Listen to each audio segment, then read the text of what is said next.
عاجل وردنا الآن هام لجميع المغاربة: احضروا أولادكم. القبض على امرأة تخطف الأطفال وتتاجر في البشر وتجعلهم يتسولون. لنشاهد التفاصيل، ولكن قبل أن نبدأ اضغط إعجاب للفيديو واشترك في القناة وفعل الجرس ليصلك كل جديد.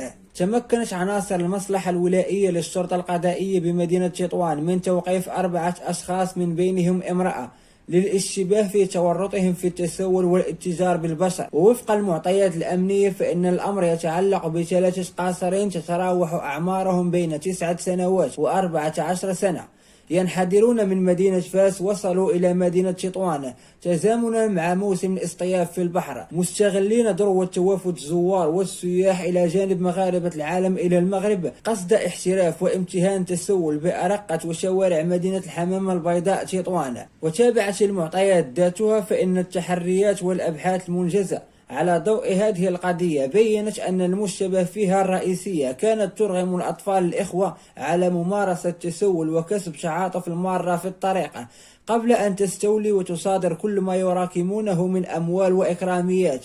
وقد جرى إخضاع المشتبه فيها تحت تدابير الحراسة النظرية الذي تشرف عليه النيابة العامة المختصة، فيما تم وضع القاصرين ال3 تحت تدابير مراقبة الشرطة.